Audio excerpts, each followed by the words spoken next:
What? Yep, you're back so soon. Fantastic. So if you remember in the last section, we put together our first little comment, but we still don't have a profile image on here. So what do? Let's insert some images into our React project. So first, you should choose some images that are already available inside your computer, or you might want to search and download them from the internet, but whatever. As you can see, I have installed 3 images inside of my computer. I'm just going to use those. You can use whatever you want. So that means we are going to open up our project folder, which is right here, and we named it blog post. Now you may have installed your project folder somewhere else on your computer. You just have to find it on your computer, and I'm not going to wait for you. So inside of here, this is where we're going to open up this src folder. So right now we're going to create our image folder and open it up. Then we're going to copy our images into that we want to use inside of our project, and we can just paste it in. So now we can flip back over to our code editor, and if you see right here, we have our images inside the image folder just as we installed it.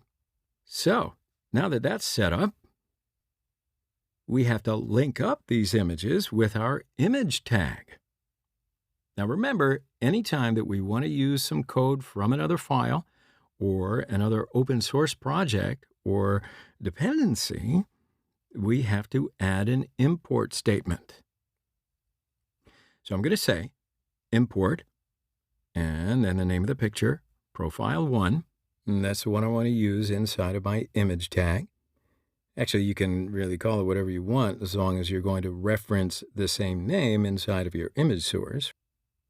Then I'm just going to import it from the file that we put our images into, and we're going to go to the current directory, which is now src directory, with the // and inside of the src directory, we're going to go to the image folder and get the pic1 inside of it.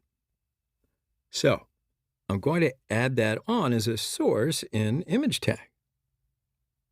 So in other words, we're not going to put in a set of double quotes like so. Instead, we're going to use that JSX interpolation where we're going to refer to some JavaScript variable.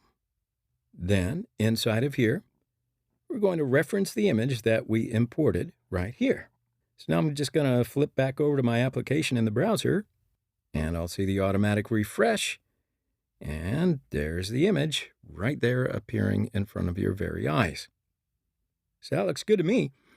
We're going to pause right here and move on to the next section. If it didn't go too smoothly for you, you can go back and review everything. Until then, I'll see you in the next one.